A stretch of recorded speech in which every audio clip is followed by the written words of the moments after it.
read with permission of HarperCollins Christian Publishing. The Present. The story of Abraham and Isaac from Genesis chapter 22. God knew that his secret rescue plan could only work if Abraham trusted him completely. God had to make sure Abraham would do whatever he asked. So a few years later, God asked Abraham to give him a present. Abraham liked giving presents to God. He gave God his animals. They were called sacrifices, and they were a way to say, "I love you," to God. But this time, God didn't want a lamb or a goat. God wanted Abraham to give him something more, much more. He wanted Abraham to give him his son, his only son, the son he loved, Isaac. Put his boy on the altar and kill him as the sacrifice? How could God want him to do such a terrible thing? Abraham didn't understand, but he knew that God was his father who loved him. And so Abraham trusted him.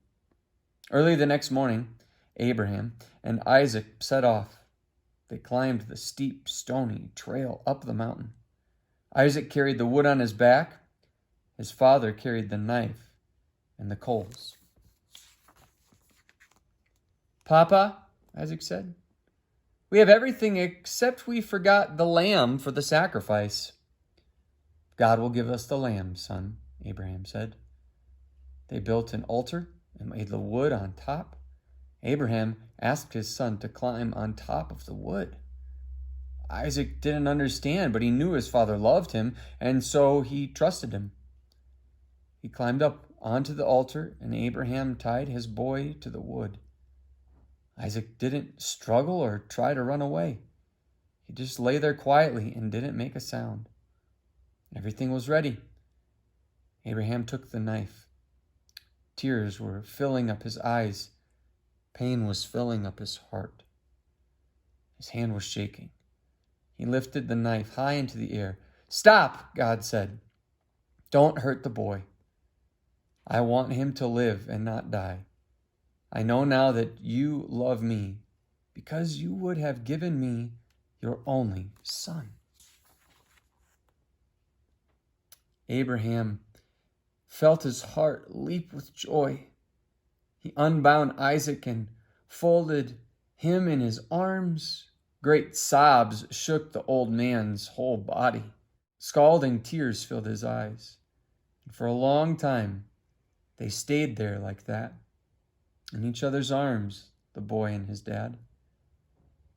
Suddenly, Abraham saw a ram caught in some brambles. The sacrifice. God had given them what they needed just in time. The ram would die so Isaac didn't have to. And so Abraham sacrificed the ram instead of his son. And as they sat there on the mountaintop, watching the embers of the fire die in the cool night air, the stars above them sparkling in the velvet sky, God helped Abraham and Isaac understand something. God wanted his people to live, not die. God wanted to rescue his people, not punish them. But they must trust him.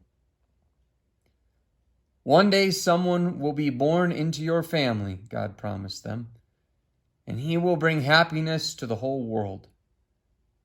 God was getting ready to give the whole world a wonderful present. It would be God's way to tell his people, "I love you." Many years later, another son would climb another hill, carrying wood on his back. Like Isaac, he would trust his father and do what his father asked. He wouldn't struggle or run away. Who was he? God's son, his only son, the son he loved, the Lamb of God. See you next time.